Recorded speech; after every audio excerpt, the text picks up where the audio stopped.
He's a convicted drug trafficker, sentenced in the US to 45 years in prison.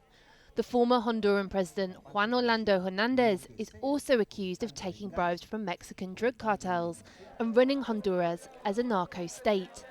Not a man then that you'd expect the US president to pardon after casting himself as an uncompromising crusader in the fight against drug trafficking.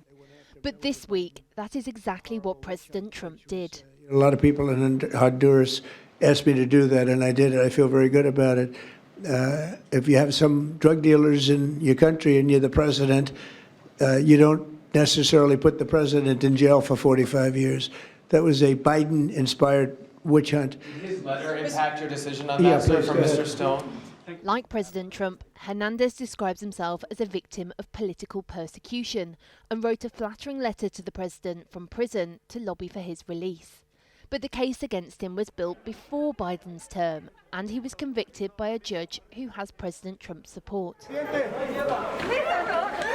And there's no escaping the confusing paradox of pardoning one Latin American president for drug trafficking, while mulling over military action against another, Venezuelan leader Nicolas Maduro, who he accuses of the same.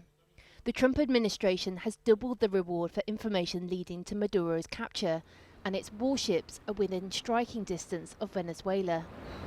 At least 80 people have been killed in US strikes on boats from the South American country that they claim contain narco traffickers. As I've said, and I'll say again, we've only just begun striking narco boats and putting narco terrorists at the bottom of the ocean because they've been poisoning the American people. I want those boats taken out, and if we have to, we'll attack on land also, just like we attack on sea.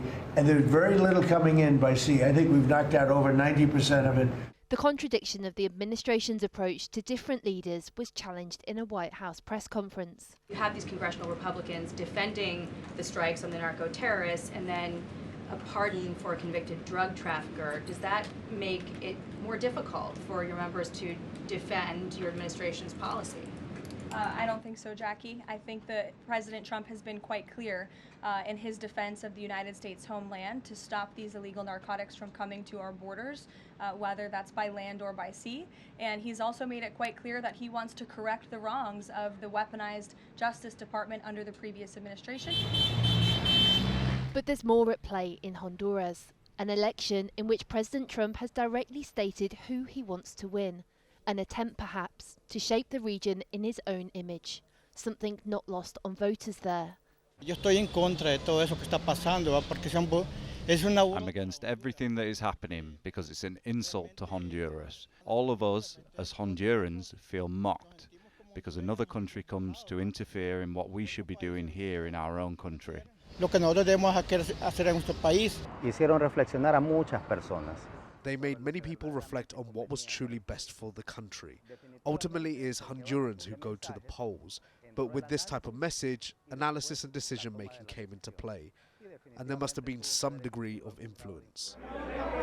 The centrist former Vice President Salvador Nasralla has a small but potentially significant lead over his rival, the conservative former mayor of Tegucigalpa, Nasri Asfura, who Trump wants to win. In distant third place is Rishi Moncada, the candidate for the left-wing ruling party. But the election remains on a knife edge as the country grapples with problems to their electronic voting system, leading President Trump to make unsubstantiated allegations of electoral fraud. How much of a sway his threat to withdraw US support to the impoverished nation if his candidate didn't win will soon be known. But either way, one of the key figures to the Trump-backed National Party is already celebrating, Juan Orlando Hernández. His release seen as just another attempt by the US president to interfere in their election. We're joined now by Dr. Christopher Sabatini, Senior Fellow for Latin America at Chatham House. What do you think motivated President Trump's pardon of Juan Orlando Hernández? Quite simply, it was the people that he was talking to and the people that Hernández had hired or contacted to plead his case. So he had hired a lobbying firm called BGR to try to present his case to get a pardon, which he did. He'd also been talking to Peter Thiel, the cryptocurrency and Silicon Valley magnate, who had close ties to Roger Stone, who was basically the political advisor of Donald Trump. And he even sent a letter through Roger Stone to Donald Trump. And if you read the letter, it's clear flattery, but it's also clearly trying to draw parallels that would appeal to Donald Trump about how he was convicted in a witch hunt and how, much like Donald Trump, he's being politically persecuted, and also how much he admires Donald Trump for his comeback and all of that. I don't think Donald Trump really closely vetted this decision with others in his cabinet, or certainly not with the DEA. It's another example, isn't it, of how President Trump almost demeans some of the institutions that in the past would have been the traditional way to get things like a pardon. Exactly right. And again, he didn't consult with the DEA. And one of the chief prosecutors of that whole case was Emil Bove III, who was Donald Trump's personal attorney later, and has now been appointed to a federal judgeship.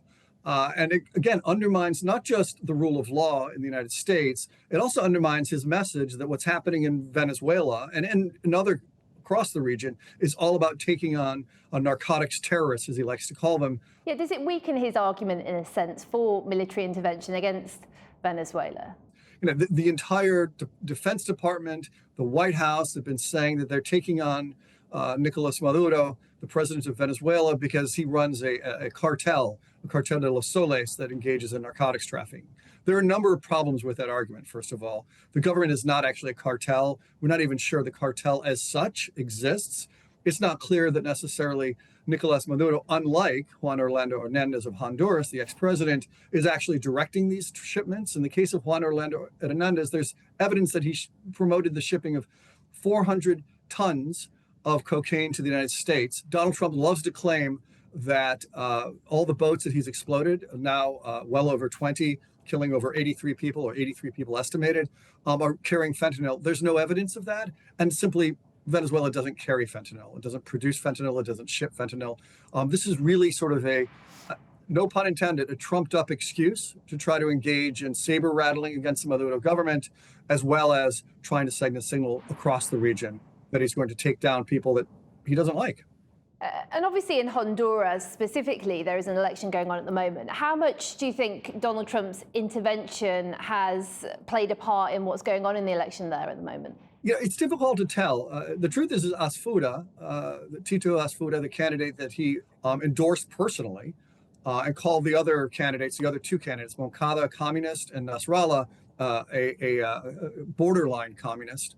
And so the question is not even so much how much did he help or hurt Asfuda, but now that if Asfuda loses the election, will Donald Trump denounce the winner, question the election results, and throw his weight behind what I would imagine be Asfuda's efforts to try to question the results and try to overturn the election? There's obviously a long history of US intervention in Latin America, but what do you think it says about American diplomacy at the moment? Clearly, what this is attempting to do is Donald Trump first is trying to project his own personal partisan vision onto the region. He's seeking to build not just US allies, but also a very Trumpist-aligned set of governments in the region. In terms of Honduras, is it just that it's part of this bigger picture of his need to build alliances in the area, or are there other things at stake as to why he cares so much about what happens in Honduras?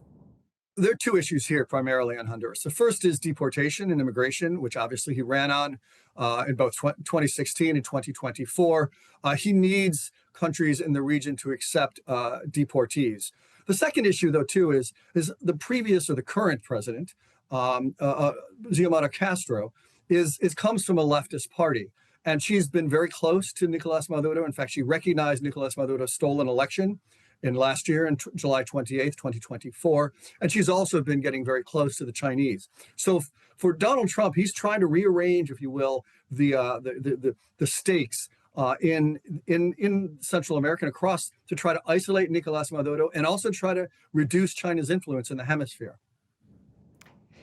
Dr. Christopher Sabatini, thank you very much. Thank you.